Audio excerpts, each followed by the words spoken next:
Hey there, everybody. Autism Fitness founder Eric Jessen here, leading the movement for movement, and I want you to come along. So before the day is through, when you're done watching this video, scroll down to the link in the description. That will take you to the Autism Fitness certification page, and you can learn more about what it means and what you get from becoming an Autism Fitness Certified Pro. So in this Tuesday training, we're going to talk about one of the most popular among children, teens, adults of all ability levels. Yes, even the general population or neurotypical population, the Sandbell slam. And one of the things that I stress often enough is the idea that motor control is going to be the ultimate guiding system or the ultimate factor in an exercise being effective and beneficial for our athletes. Meaning, if there is not control through the full movement, through the full range of movement, then we are leaving out some of the most crucial beneficial aspects of performing that exercise. And as you know, if you are already working with the autism and neuroadaptive population, oftentimes they like to get through an exercise as quickly as possible without actually stabilizing and slowing down the movement so it is meaningful. Now, when we get to an exercise like the Sandbell slam, which is performed fast, what happens when mechanics start to break down? And that is exactly what we're going to explore right now when we look at one of my athletes. And so sometimes, and this is where it comes into physical, adaptive, and cognitive assessment. That is the PAC profile. That's what you get in the Autism Fitness Level 1. You can have an athlete who is motivated. However, the motor planning and the sequencing and the performance ability from a physical perspective is starting to break down. Just because they're motivated doesn't mean that the exercise is going to be performed with great technique. That's where we need to step in as coaches, because you can have an athlete who's completely on board with this particular exercise, in this case, the Sandbell slam, but we're seeing some breakdown in the mechanics and it's not benefiting the athlete the way that it could. So do we just let it go? Yes, absolutely, if we are incompetent coaches. But if we're not incompetent coaches and we actually want to do our job correctly, then we have to address these things. Now, there are specific situations, mostly behaviorally based, where we might let 1 or 2 or 3 reps go for a little bit, but it's something that we want to catch early so that we can correct the movement with the appropriate cues. Now, here we go. Going to share this video. We have our athlete stepping up.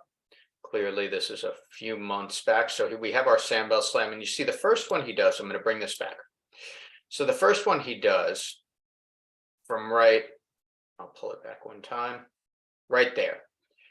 So starting off, if we understand what the Sandbell slam is supposed to look like when being performed correctly, we want the arms all the way up overhead, fully extended, and the slam to be down. His foot setup is really good here. We teach toes on the ring so the athlete can slam completely down. One of the most egregious mistakes I see being made is the athlete standing back here and then slamming the Sandbell forward. This should be straight down. So he's got the setup there. Now, this is the most common thing that we see with respect to compensation or a mechanical breakdown of the Sandbell slam. Arms, we want straight up. These arms are back. So one of the ways that we can correct this, we have 2 options here, really. We have, and you see he continues to do it, and now I'm working in with this mirror prompt. So a couple of important things. Thing number 1 is, even though his momentum is high here, we are going to pause this exercise in between reps right now, because we're seeing a breakdown in the mechanics. We're seeing a breakdown in technique that is not going to benefit this young man fully.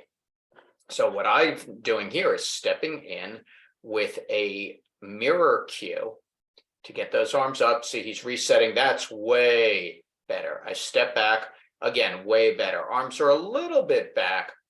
That's all right. So now he's starting to deviate back a little bit more. There's the overhead press. So even though he's a little farther back behind his head, this is a vast improvement from where it started out. All right. So key takeaways here are when you have an athlete who's performing Sandbell slams, and these can be highly reinforcing, we also want them to be able to perform the Sandbell slam correctly. So keys are feet, we want a little wider than my athlete had them on the rings. So we want rooting first, that foot setup. Number two, if the athlete is bringing those hands behind their head, we want to correct. And the two ways that we can do that with a cue are either a mirror prompt, or we may physically prompt the athlete with a light elbow touch to slam it straight down. So think about the Sandbell slam as being all in one line. Toes, knees, trunk, arms all the way up overhead, slam it straight down.